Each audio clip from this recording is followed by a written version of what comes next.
Bom dia para quem eu não vi. É alguns que eu não vi. Ok, abra sua Bíblia lá em Atos 3. Deixa eu ver se eu consigo fazer como diz lá na Bahia, um armengo. Alguém sabe o que é isso? Não? Um improviso. Um improviso aqui. É segurar o celular e o microfone, que é difícil. Atos 3. Nós vamos ler a história, né, onde Pedro e João curam um paralítico, do versículo 1 até o versículo 10. Por enquanto, você pode acompanhar na sua Bíblia, depois a gente vai ler alguns textos que estarão projetados. Encontraram? Atos dos Apóstolos, capítulo 3, do versículo 1 até o versículo 10. Diz assim: certo dia, Pedro e João estavam subindo ao templo na hora da oração, às 3 horas da tarde. Estava sendo levado para a porta do templo chamada Formosa um aleijado de nascença, que ali era colocado todos os dias para pedir esmolas aos que estavam no templo. Vendo que Pedro e João iam entrar no pátio do templo, pediu-lhes esmolas. Pedro e João olharam bem para ele e então Pedro disse: olhe para nós. O homem olhou para eles com atenção, esperando receber deles alguma coisa. Disse Pedro: não tenho prata nem ouro, mas o que tenho, isto lhe dou. Em nome de Jesus Cristo, o Nazareno, ande. Segurando-o pela mão direita, ajudou-o a levantar-se e imediatamente os pés e os tornozelos do homem ficaram firmes. E de um salto pôs-se em pé e começou a andar. Depois entrou com eles no pátio do templo, andando, saltando e louvando a Deus. Quando todo o povo o viu andando e louvando a Deus, reconheceu que era ele o mesmo homem que costumava mendigar sentado à porta do templo, chamada Formosa. Todos ficaram perplexos e muitos admirados com o que lhe tinha acontecido. Amém? Bom, nós lemos Atos 3 e o tema que eu dou para a nossa meditação nesta manhã é Atos da Igreja de Jesus.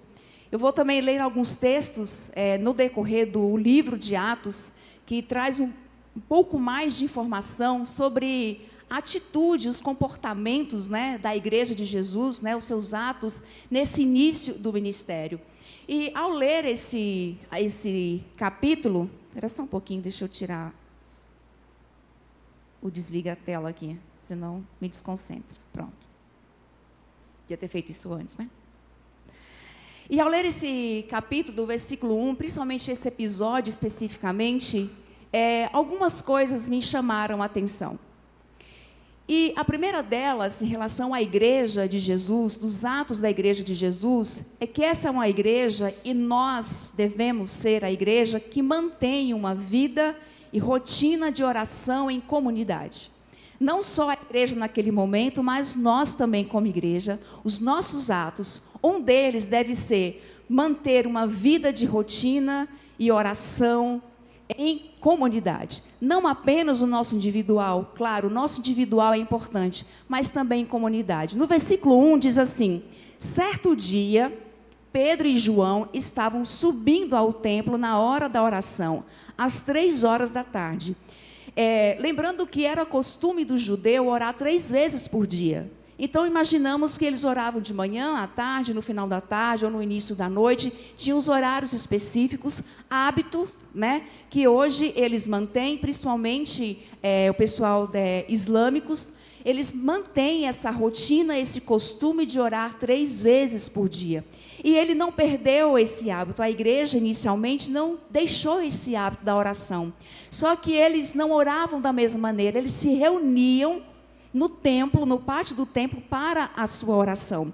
Então, os primeiros cristãos entendiam que era importante essa oração em comunidade e eles se reuniam e todos os dias, ou eventualmente dias da semana, eles se reuniam para a oração no templo. Então, é importante a igreja de hoje, nós mantermos uma rotina de oração em comunidade. E o que me chama a atenção aqui é que essa igreja estava reunida, mas antes da descida do Espírito Santo. Lá em Atos, no capítulo 1, versículo 14, eu acho que os textos estão projetados, diz assim: todos eles se reuniam sempre em oração, com as mulheres, inclusive Maria, a mãe de Jesus, e com os irmãos dele. Veja Atos 2, capítulo 1, no versículo 1. Chegando o dia do Pentecoste, estavam todos reunidos num só lugar. Então, o início, do capítulo 2, antes da descida do Espírito Santo, a igreja estava reunida, mantendo a sua rotina de oração em comunidade. Por isso que muitas vezes nós assistimos, venha nas quintas, venha reunir, porque é o único dia da semana que nós nos reunimos para a oração em comunidade. E os motivos também me chamam a atenção, que a gente vai falar um pouco depois. E olhe só, acompanhando, capítulo 2, versículo 46. A gente vai ler vários versículos em Atos dos Apóstolos para nós entendermos. 2,46 diz assim: todos os dias continuavam a reunir-se no pátio do templo, partiam o pão em casa e juntos participavam das refeições com alegria e sinceridade de coração. Então, antes da descida do Espírito Santo, eles se reuniam todos os dias para compartilhar da oração, orarem juntos. Depois da descida do Espírito Santo, eles continuavam se reunindo para a oração. A igreja de Jesus, um dos atos da igreja de Jesus é a oração em comunidade. Como eu ouvi uma vez, assim, uma pessoa orar, algumas coisas acontecem, mas quando várias pessoas oram, muitas coisas acontecem. E nós sabemos que quando nós reunimos como igreja para a oração, gente do céu, muita coisa acontece nas nossas vidas, muita coisa acontece no nosso meio. E aí, lendo um dos comentários, eu achei muito interessante que um dos autores dizia assim: existem 3 tipos de públicos nas reuniões de oração. 3 tipos de público. O primeiro, os assíduos. Aquele que faz chuva, faça sol, ele está na oração, ele está lá. Todos os dias, todo dia de oração em comunidade, ele está lá reunido. Os assíduos, os regulares. Hoje está chovendo, não vou. Hoje está muito quente, não vou. Hoje está muito calor, não vou. Hoje está muito frio, não vou. Semana que vem eu vou. Então tem os assíduos, os regulares e os que têm problema. Estou com problema, vou na oração hoje, estou precisando. Eu estou com uma dor na perna que não sara, já fui no médico, deixei na igreja orar para ver se resolve. Eu achei curioso porque no dia a dia a gente percebe que isso acontece. Tem alguns rostinhos que a gente vê eventualmente aqui, está com problema.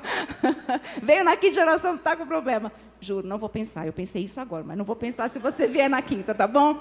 Mas a gente entende que tem 3 tipos de pessoas.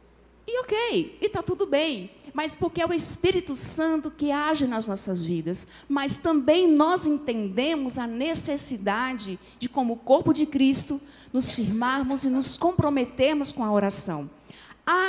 Eu não consigo ir na quinta, eu não consigo estar em comunidade, faça isso na sua casa.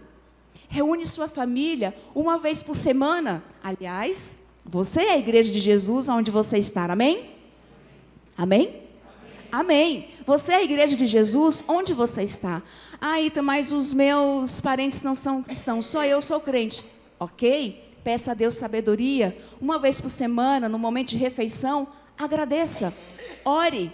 As pessoas precisam ver que você tem uma rotina de oração, tem uma vida de oração. Se você não consegue estar aqui para reunir como comunidade, e os textos falam que eles também se reuniam em casa, no partir do pão e em comunhão. Mas se você não consegue vir, porque a gente está num contexto diferente, faça isso na sua casa. Reúna sua família uma vez por semana, faça um momento de oração. Amém? Atos da Igreja de Jesus, uma vida, uma rotina de oração em comunidade. A comunidade também está na sua casa.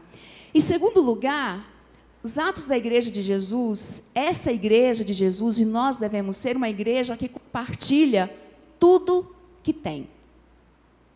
Uma igreja que compartilha tudo que tem. Do versículo 3 até o versículo 6, eu quero convidar você a ler para mim, não comigo, mas para mim. Vamos lá, versículo 3, 1, 2, 3.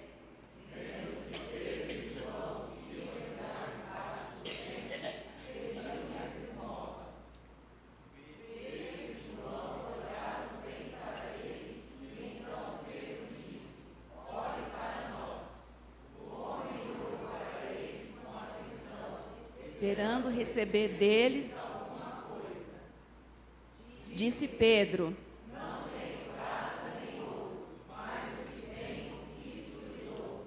Em nome de Jesus Cristo, Nazareno, ande. Uma igreja que compartilha tudo que tem.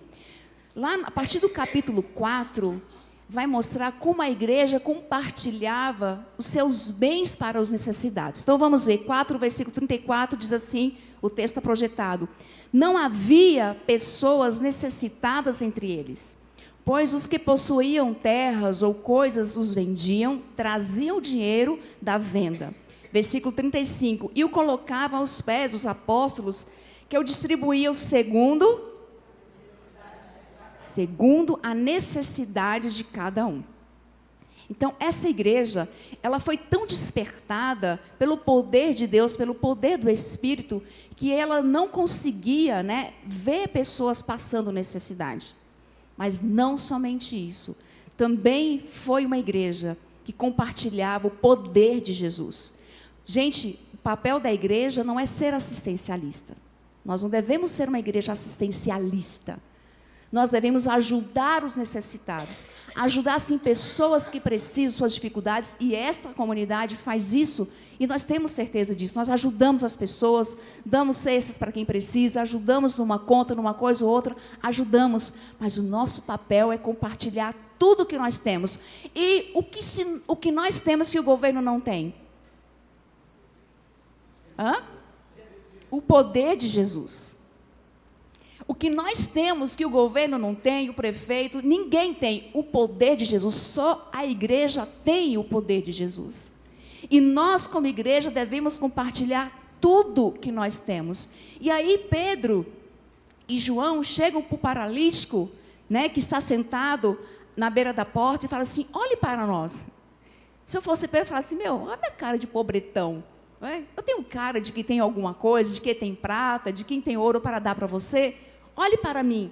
Pedro e João chamam a atenção daquele paralítico, vai dizer assim: olha, eu não tenho o que você está me pedindo. Eu não tenho aquilo que você está me pedindo. Ele queria esmola, mas eles não tinham.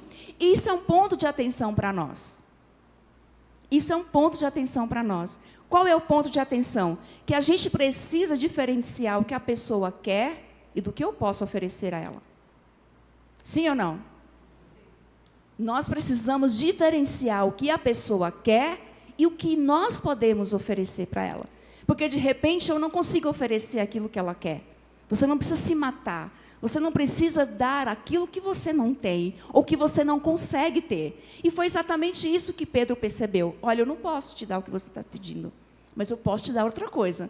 Às vezes, a gente não tem o que a pessoa quer, mas a gente tem o que ela precisa. Aí, se ela quiser o que ela precisa, o que você tem, aí tudo bem.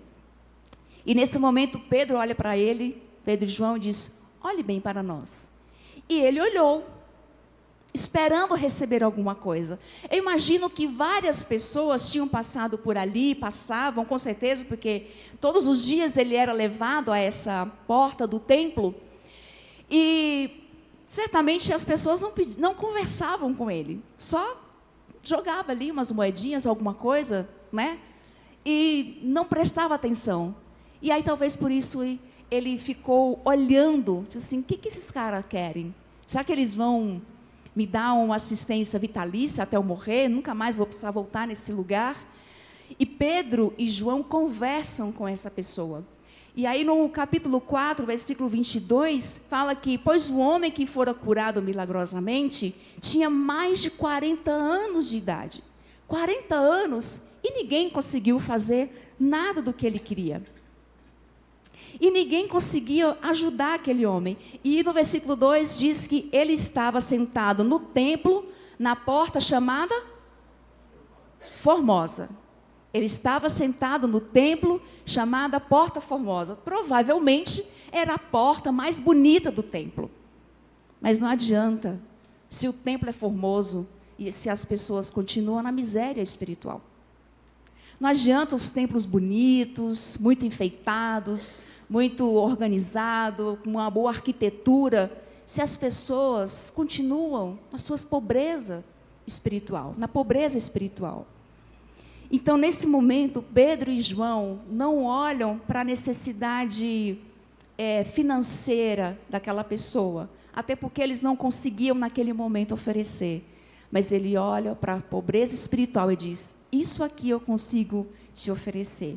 Isso aqui eu consigo te dar. Então, compartilhar tudo que nós temos também é enxergar a necessidade real da pessoa. Enxergar a necessidade real dessa pessoa e, assim, é uma necessidade econômica? Eu posso? Ok, nós podemos ajudar. Mas também que há espaço para oferecer uma ajuda espiritual. Não só apenas dar alguma coisa, mas fazer uma oração por ela. Então, muitas vezes a gente precisa entender, essa pessoa está precisando de fato de uma cesta básica, ou ela está precisando de um trabalho? Ou ela está precisando dos dois? Essa pessoa está precisando de uma orientação, ou ela está precisando de uma correção? A gente precisa, através do Espírito Santo, identificar isso. Essa pessoa está precisando de um acolhimento ou de um chacoalhão? É uma pessoa que está folgando e que precisa de um empurrão e você diz: não, é assim mesmo, é a vida. Então, também esse exemplo de Pedro e João nos ensina sobre não apenas compartilhar tudo o que temos, mas diferenciar o que a pessoa quer e do que nós podemos oferecer a ela, do que está à nossa altura. E, ok, em casa, porque hoje a gente precisa falar também do contexto, não apenas a comunidade reunida nos seus ambientes, fora, mas também no ambiente familiar. Pais e mães, você que é pai, você que é mãe, compartilha, quer dar uma boa educação para o seu filho, uma boa saúde, se preocupa em dar uma boa casa, uma boa alimentação, mas você se preocupa também em dar uma boa educação espiritual na palavra para os seus filhos. Se seu filho está doente, se seu filho está com alguma questão, você leva no médico, mas você ora por ele. Você ensina o seu filho a orar. Você ensina o seu filho a ler a Bíblia. Ou seja, você compartilha de fato tudo que você tem. Não só nos recursos materiais e humanos, mas também dos recursos espirituais.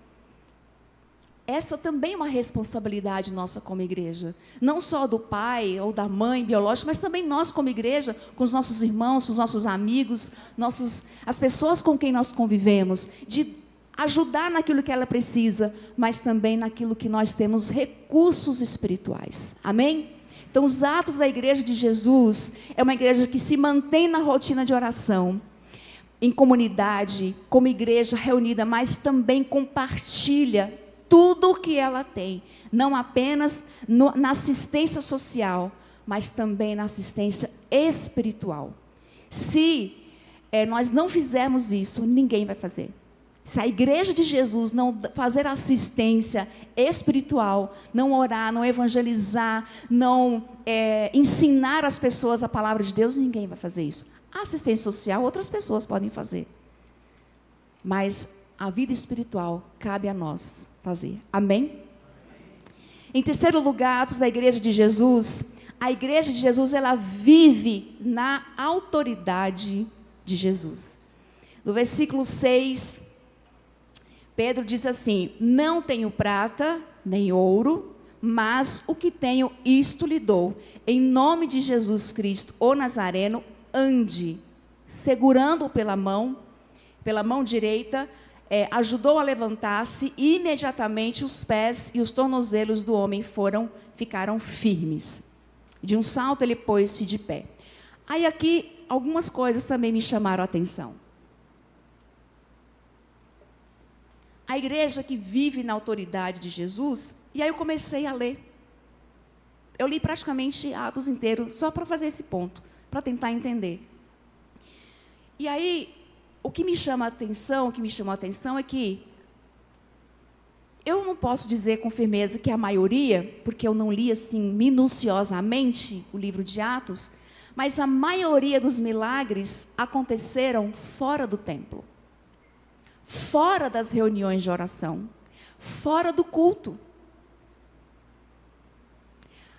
Toda vez que a igreja se reunia, a igreja de Atos, ela se reunia, era para oração, para capacitação, para o enchimento do Espírito Santo, como nós lemos antes, eles estavam reunidos, a descida do Espírito, eles eram cheios. Então, vamos ler aqui alguns textos. Atos 2:46.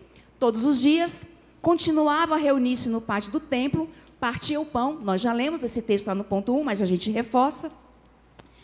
E nas casas participavam das refeições, com alegria e sinceridade. Então, a maioria dos milagres aconteciam fora da reunião de oração, fora do culto.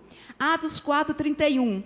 Depois de orarem, tremeu o lugar em que estavam reunidos, todos ficaram cheios do Espírito Santo e anunciavam corajosamente a palavra de Deus.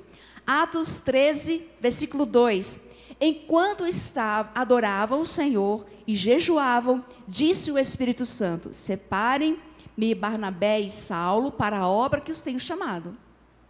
Quando eles estavam orando e jejuando, como igreja, o Espírito Santo separando pessoas para o ministério, para as missões no mundo. E versículo 3, assim, depois de orar e jejuar, impuseram-lhes as mãos e os enviavam. Então, todas as vezes que a gente vê em Atos a igreja reunida, ela está em oração, em adoração, capacitação, enchimento do Espírito Santo de Deus. Mas quando a igreja, cada um ia para o seu dia a dia, nas ruas, nas casas, elas exerciam a autoridade do Espírito Santo, a capacitação do Espírito Santo que estava sobre elas, porque elas foram cheias lá nas reuniões de oração em comunidade.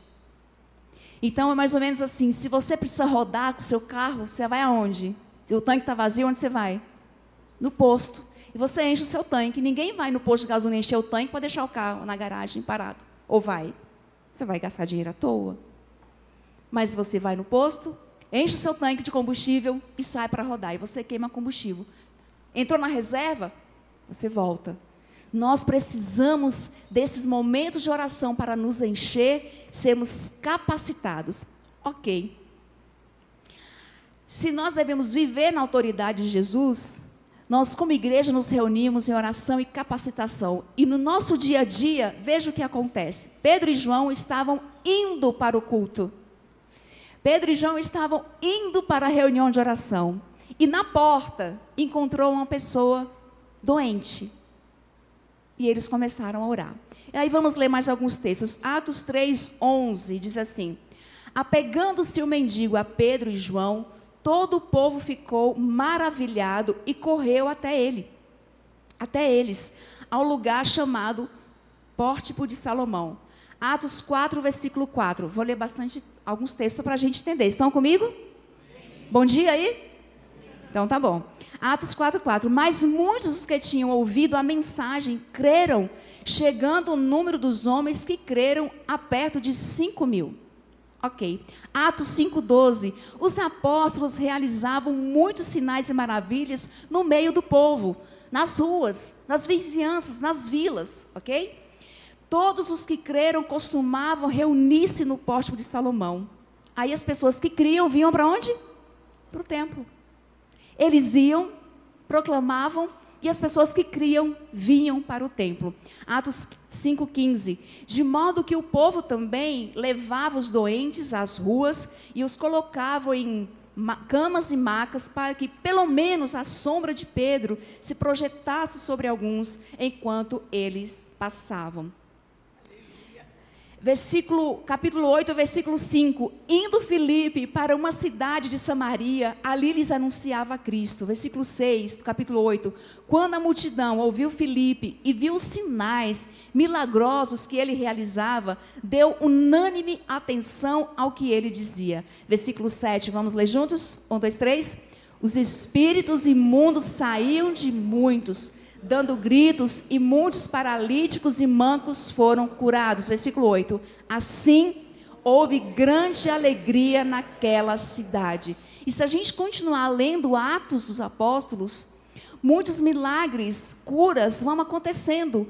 Pedro, em Lida, que vai curar um paralítico, ressuscita Dorcas, em Jope, e várias coisas. O apóstolo Paulo, então veja que no templo eles se reúnem para oração, entendimento, para buscar a Deus.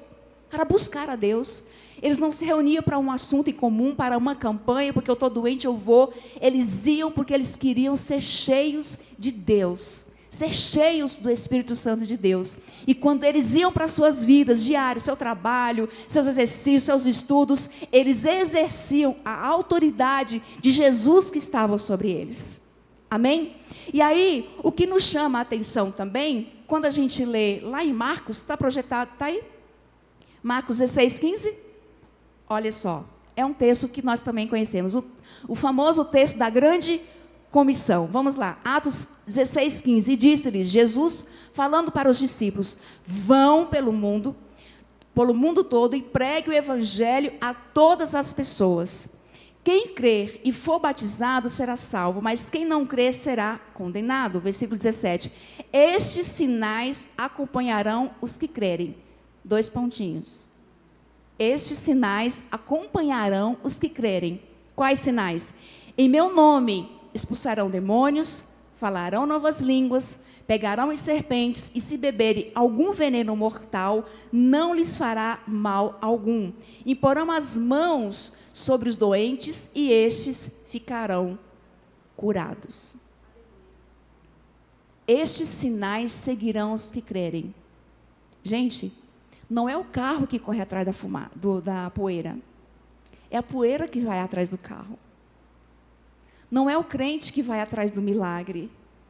É o crente que vive uma vida de autoridade de Jesus, e é o milagre que segue.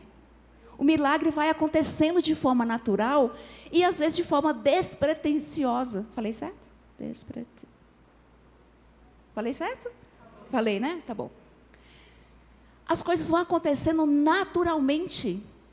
E aí, alguns pontos para a gente entender aqui, é que quando Jesus é abordado por um grupo, dizendo assim, dá-nos um sinal. Quem foi atrás de sinal, quem foi até Jesus atrás de um sinal, não viu sinal nenhum. Ele falou assim, o único sinal que vocês vão ver é o sinal do profeta Jonas. Os milagres seguiam a igreja porque elas iam. Elas viviam suas vidas na autoridade do nome de Jesus. Então as curas aconteciam porque eles oravam por isso. Então muitas pessoas começaram a seguir Jesus porque via a cura acontecer, porque via o milagre acontecer. Então o que nós aplicamos para nossas vidas hoje? O que nós aprendemos? Que nós estamos orando pelos necessitados no nosso dia a dia? Ou a gente precisa só desse momento de oração aqui no meio do culto, na quinta? Quem é que está doente? Vem cá, nós vamos orar por você. Não estou dizendo que está errado, ok? Devemos fazer. Mas e no nosso dia a dia como igreja? Nós estamos orando pelas pessoas na fila do supermercado, lá na fila do cinema, dentro do avião, lá no seu trabalho. Eu falei assim, nossa, Eita, mas que coisa chata, como é que eu vou chamar a pessoa para ir no cantinho? Eu falei assim, vem cá que eu vou orar por você. Pedro e João não falaram para o paralítico, vem cá, anda aqui que eu vou orar por você. Ai, a gente precisa fechar os olhos para orar por um doente? São coisas que normalmente a gente faz, mas precisa.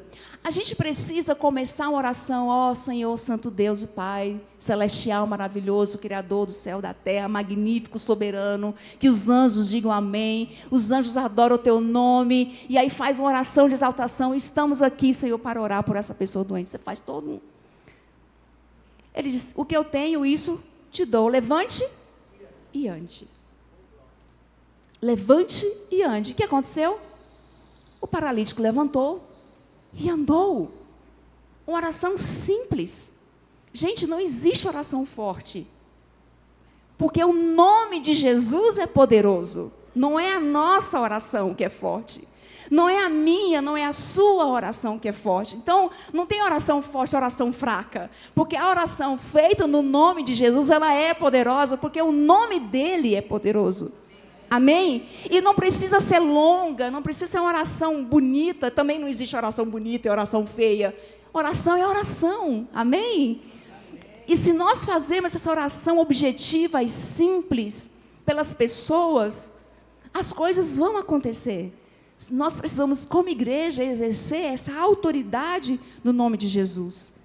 E outra, e quando o milagre acontece, todo mundo fica sabendo, porque não existe milagre discreto. A não ser que seja uma coisa assim muito sutil e a pessoa não queira contar aquilo. Gente, todo mundo que recebe uma cura, ela quer contar que ela recebeu uma cura, sim ou não? Ela quer sair contando para todo mundo que ela foi curada. E aí aquilo acontecia, as pessoas ficam, opa, o que está acontecendo aqui? Deixa eu ir lá ver, os curiosos se aproximavam. E isso acontece no dia a dia. Há uns 2, 3 anos atrás, mais ou menos, eu tive uma experiência muito interessante com uma pessoa, e eu fui tirar a prova dela esses dias, porque eu queria contar, eu perguntei para ela se eu podia contar, ela disse que sim, eu acho que ela está lá no fundo. E nós estávamos no casamento de alguém que eu não lembro quem que era.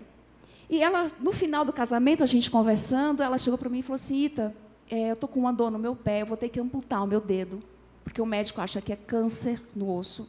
Acha não. O diagnóstico foi de câncer no dedo, num dos dedos do pé. E para aquilo não tinha como fazer químio, não tinha como fazer um tratamento, ela precisava amputar aquele dedo. E ela já estava com a data da cirurgia agendada para dali uma semana. E ela assim, nossa, eu vou perder meu dedo e tal. E naqueles dias, a igreja orando, a gente está orando, né, ministrando cura e tal. A igreja foi um pouquinho antes, se eu não me engano, da pandemia. Depois veio a pandemia, tivemos que fechar tudo. Eu falei assim, não, mas você vai fazer a cirurgia, você vai lá para o hospital, vai ser internada, mas você não vai sem a gente orar antes. Então, tira o seu sapato. Ela, não, meu pé está cheio de chulé. Eu falei, não tem problema, tira o seu sapato, vai com o chulé mesmo. E ela tirou o sapato dela ali e tal, eu botei a mão. E olha assim, Senhor, em nome de Jesus, uma oração durou 2 segundos. E ela foi. Ela foi fazer a cirurgia. Mas nem eu acreditei no que eu orei, na verdade. E depois, ela foi, entrou na sala de cirurgia, foi fazer anestesia e tal. Quando o médico voltou, né, pós-cirurgia, ela disse que ela mexia o pé, estava enfaixado. Ela falou assim, nossa, mas meu dedo está aqui. Que coisa estranha, eu não ia amputar o meu dedo? E aí ela falou assim, doutor, meu dedo não foi amputado. Ele, calma, vamos ver o que a gente vai encontrar aqui. Quando ele tirou a faixa, olha o dedinho dela lá. Não tinha amputado. Ele falou assim, algo inusitado aconteceu. Quando a gente foi fazer um novo exame para saber o tanto, né, que a gente precisava cortar do seu dedo, não tinha mais nada. A única coisa que a gente fez foi tirar essa pele morta que você tinha na ponta do seu dedo, porque estava muito feio. E olha seu dedo, que lindo. Ela, nossa, como meu dedo está bonito. Então, assim, foi uma coisa tão inusitada, e assim, uma coisa tão objetiva, que eu nem acreditava que aquilo ia acontecer, mas aconteceu porque nós oramos, eu e ela, oramos no nome de Jesus. E foi Jesus que fez, não fui eu. Não fui eu. Foi o nome de Jesus que é poderoso para ressuscitar o morto, para curar o doente, para libertar o cativo. Amém? E essa autoridade que nós devemos exercer no nosso dia a dia. Então, como igreja, nós precisamos estar atentos. Encontrou alguém? Alguém se abriu com você em alguma coisa? Vamos orar? Oração rápida, gente. Oração de refeição. Sabe o que é oração de refeição? Senhor, obrigado por esse alimento, em nome de Jesus, amém? Senão você... Oração rápida e objetiva.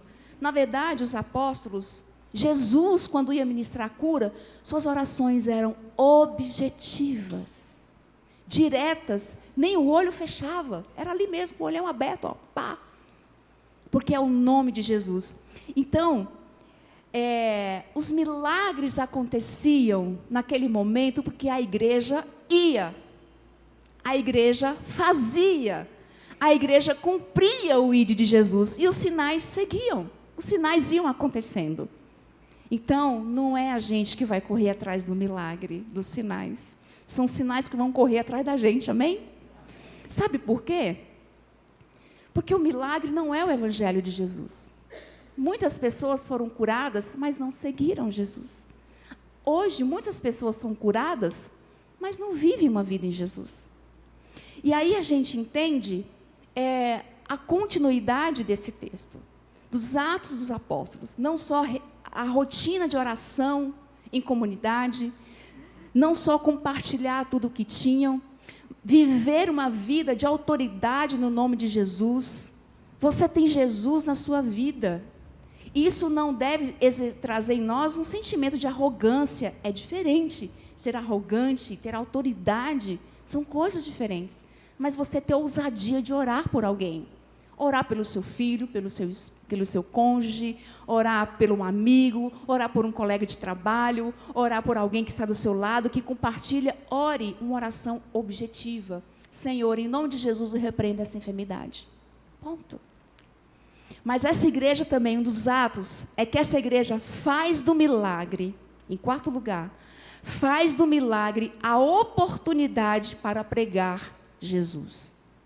Isso aqui é um ponto muito importante para nós.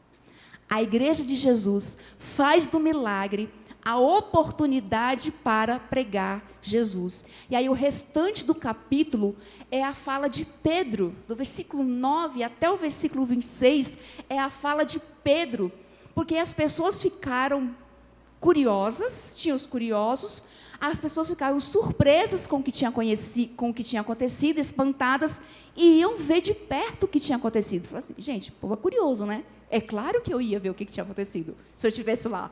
É lógico, porque é isso. O cara não andava há 40 anos e agora sai pulando, saltando. Eu tenho que ver um negócio desse? Ou você não ia? Ah, ia. Nós íamos ver o que tinha acontecido. E aí, Pedro, então, começa a falar com essas pessoas que se aproximam para ver o que tinha acontecido. Então, no versículo 3, no capítulo 3, versículo 16, podemos ler juntos? Apenas o versículo 16, 1, 2, 3. Pela fé.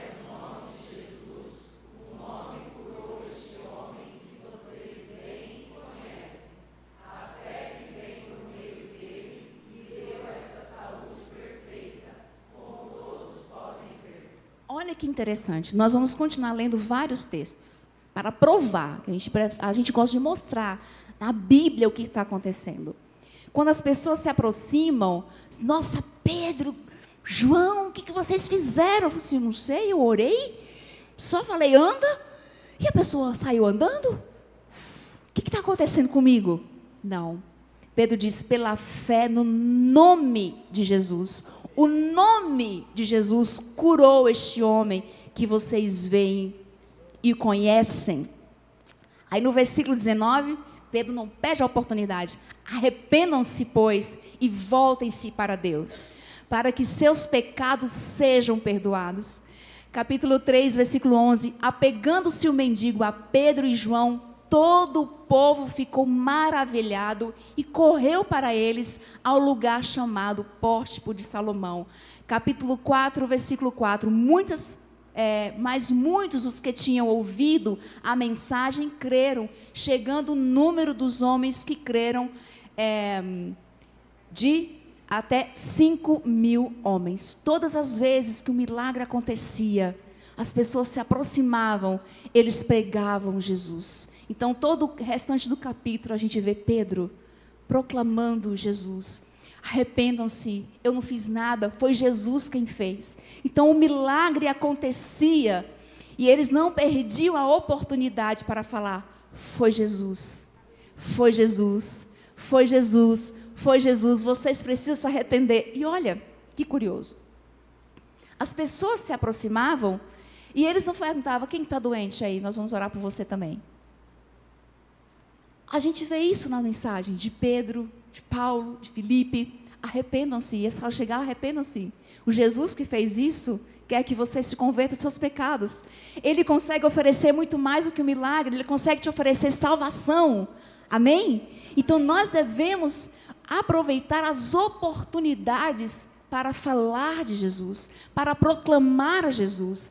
Então, não existia nesse momento um milagre discreto, mas todo milagre que acontecia, eles aproveitavam para falar de Jesus, porque despertava a curiosidade das pessoas e eles entendiam que o milagre não era o evangelho de Jesus.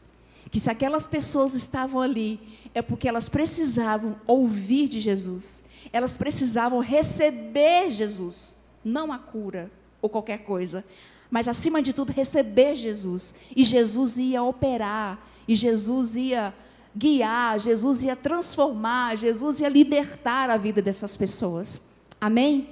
Então, como atos da igreja, nós precisamos manter a oração, compartilhar o que temos, tanto os recursos materiais, mas também nossos recursos espirituais. Nós precisamos entender e viver uma vida de autoridade em Jesus, orar pelas pessoas, onde quer que você esteja, não apenas esperar um momento de reunião em comunidade, mas você vir também para orarmos juntos como igreja, para sermos capacitados, mas também ao estarmos no nosso dia a dia, no nosso trabalho, orarmos pelas pessoas de forma rápida, objetiva e ministrar sobre a vida dela, sem causar constrangimento, ok? Sem causar constrangimento na vida das pessoas, sem ficar gritando: "Oh Senhor, estamos aqui, Pai, olha esse miserável que está precisando da tua oração e tal", e não precisa de grito, só ministrar, você e a pessoa, viver na autoridade de Jesus, mas aproveitar a oportunidade para falar do evangelho de Jesus. Amém? Amém, igreja? Então, nessa noite, meu primeiro erro do ano, tinha que acontecer, tinha que acontecer, a primeira falha do ano, tá vendo, meu amor? Não é só você que troca a noite pelo dia ou o dia pela noite. Nessa manhã, nós vamos orar por nós, para que o Senhor abra os nossos olhos, o nosso entendimento e nos ajude a viver, a ser essa igreja de Jesus, porque nós somos a igreja de Jesus, que nós possamos também, como igreja de Jesus, buscar, orar, mas também, onde estivermos, com a autoridade de Jesus, com ousadia, ter coragem de orar pelas pessoas, de ministrar sobre a vida das pessoas fora do espaço do culto, fora do momento de oração em comunidade, também orarmos aqui, mas principalmente orarmos no dia a dia. Aquela pessoa com quem você trabalha, com quem você estuda, você é o instrumento de Deus perto daquela pessoa. É de você que ela precisa. É da sua oração, é da sua ministração, é da sua orientação, é da sua palavra que ela precisa. Você tem Deus no seu coração. Jesus está na sua vida. Amém? Eu queria convidar você a se colocar em pé.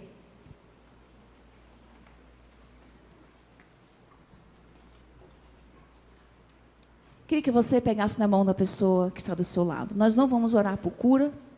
Não vou orar.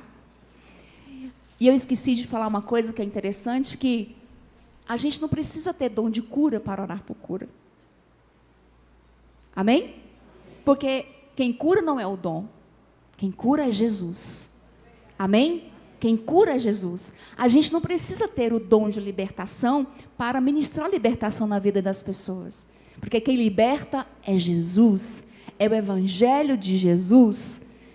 Não significa que os dons não são dados à igreja. Sim, mas todos que têm o nome de Jesus podem orar, ministrar por cura, por libertação e pregar o evangelho de Jesus, que é a nossa responsabilidade. Então, como igreja, nós vamos orar. Senhor, como a igreja de Atos, nos capacita, Senhor.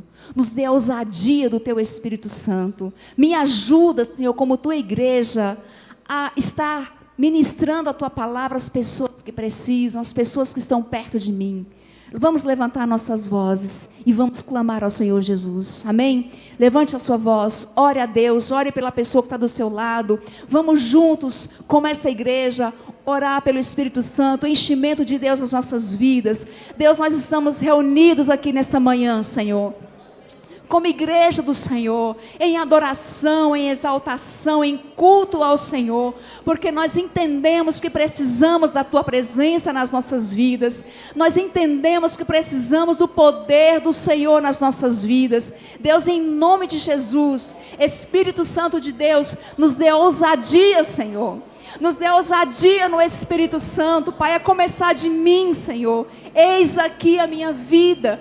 Assim como o Senhor tem me despertado a partir dessa palavra, assim como o Senhor abriu os meus olhos, ó Deus, a partir dessa palavra, que os nossos olhos como igreja sejam abertos, Senhor, para aquilo que o Senhor quer fazer através de nós, para aquilo que o Senhor quer fazer através das nossas vidas. Santo, santo, santo é teu nome. Levanta sua voz, igreja. Se você quer receber do Espírito Santo de Deus, levante a sua voz aí no seu lugar, junto com essa pessoa que você pega a mão.